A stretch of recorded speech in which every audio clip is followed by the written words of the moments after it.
രാജ്യത്തിന് വേണ്ടിയിട്ട് രക്തം ചിന്തിയ നേതാവാണ്. പൊതുജനങ്ങൾക്ക് വേണ്ടിയിട്ട് എല്ലാ കാര്യങ്ങളും വളരെ ഭംഗിയോട്, പ്രത്യേകിച്ച് സ്ത്രീകളുടെ ഉന്നമനത്തിന് വേണ്ടിയിട്ട് നിയമങ്ങൾ പാസ്സാക്കി, ന്യൂനപക്ഷങ്ങൾക്ക് വേണ്ടിയിട്ട് എല്ലാവിധ കാര്യങ്ങളും ചെയ്തു കൊടുത്തു. അങ്ങനെ രക്തസാക്ഷ്യം വഹിച്ച നേതാവാണ്.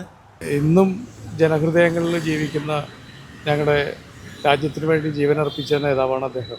അദ്ദേഹത്തിൻ്റെ സ്മരണയ്ക്ക് എന്നും ഞങ്ങൾ കടപ്പെട്ടിരിക്കുകയാണ്. 1 നൂറ്റാണ്ടിലേക്ക് ഇന്ത്യയെ കൈപിടിച്ചുയർത്തിയ ജനഹൃദയങ്ങളിൽ ജീവിക്കുന്ന രാജീവ് ഗാന്ധിയുടെ ഓർമ്മ ഈ രാജ്യം ഉള്ളിടത്തോളം കാലം എന്നും നിലനിൽക്കും. അദ്ദേഹത്തിൻ്റെ ഓർമ്മകൾക്കും 1000 അശ്രുപുഷ്പാഞ്ജലികൾ അർപ്പിക്കുന്നു. ഇന്ന് നമ്മൾ ഈ നേടിയ ശാസ്ത്ര സാങ്കേതിക രംഗത്ത് നേടിയ എല്ലാ നേട്ടങ്ങളുടെയും പിന്നിൽ അദ്ദേഹം ഒരു ചാലകശക്തിയായിരുന്നു. ഇവിടെ അത് കൊണ്ടുവന്ന അദ്ദേഹമാണ്.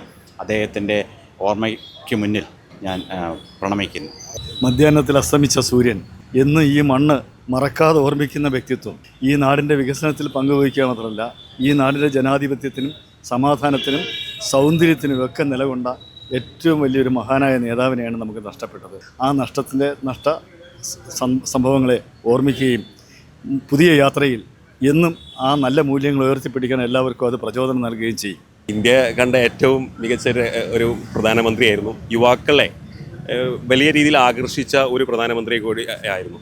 അപ്പോൾ അദ്ദേഹം കടന്നു വന്ന് ഇത് കുറിച്ച് ഓർക്കുമ്പോൾ ഇന്ത്യയുടെ ഇതിലേക്ക് വന്ന വലിയ വികസനങ്ങൾ, ഇൻഡസ്ട്രീസൊക്കെ കടന്നു വന്നത്, അതുപോലെ ടെലിഫോൺ വിപ്ലവം അടക്കം, കമ്പ്യൂട്ടർ വിപ്ലവം അടക്കം കൊണ്ടുവന്ന ഒരു പ്രധാനമന്ത്രിയായിരുന്നു. ആ രീതിയിൽ തന്നെയാണ് ഇന്ന് ഏറ്റവും മികച്ച പ്രധാനമന്ത്രിയായിട്ട് തന്നെയാണ് ഇന്ന് ലോകം അദ്ദേഹത്തെ കാണുന്നത്.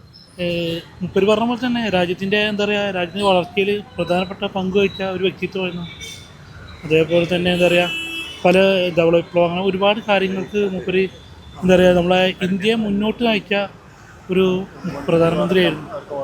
അതേപോലെ തന്നെ പല കാര്യങ്ങളിലും ഇപ്പോൾ കമ്പ്യൂട്ടർ ആയിക്കോട്ടെ, അത് ഓർത്തെടുക്കാൻ കുറച്ച് ബുദ്ധിമുട്ടുണ്ട്. അതുപോലെ തന്നെ ഇന്നത്തെ നമ്മളെ ATM സംവിധാനങ്ങളും എല്ലാം ടെക്നോളജി ഇന്ത്യക്ക് കാണിച്ചു തന്ന ഒരു പ്രധാനമന്ത്രിയായിരുന്നു.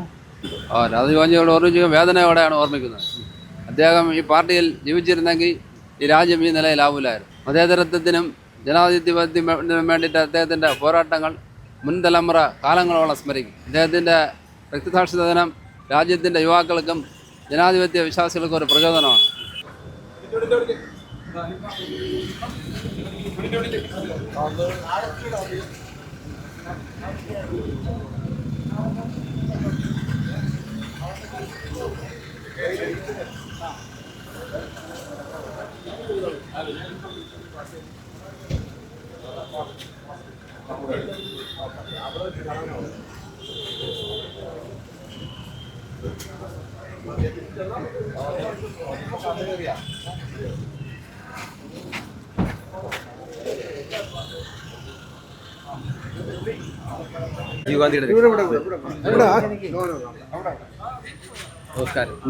രാജീവ് ഗാന്ധി മരണപ്പെടുമ്പോൾ തന്നെ ഒരുപാട് വർഷങ്ങളുടെ ബാക്കി രാഷ്ട്രീയ ഭാവി ഉണ്ടായിരുന്നു. രാജീവ് ഗാന്ധി ജീവിച്ചിരുന്നെങ്കിൽ ഇന്ത്യ മറ്റൊന്നായി മാറുമായിരുന്നു. ഇന്ത്യ ലോകത്തിലെ ഏറ്റവും വലിയ സാമ്പത്തിക ശക്തിയായി മാറുമായിരുന്നു. ഇതിൻ്റെ മതേതരത്വം ഇന്ന് കാണുന്ന മതേതരത്വത്തിൻ്റെ വെല്ലുവിളി, മതേതരത്വം നേരിടുന്ന വെല്ലുവിളി, ഇന്ത്യ ഒരു മത സ്റ്റേറ്റായി മാറിക്കൊണ്ടിരിക്കുന്നത് രാജീവ് ഗാന്ധിയെ പോലുള്ള ഉന്നതമായ നേതൃത്വം നമുക്ക് നഷ്ടപ്പെട്ടതുകൊണ്ടാണ്.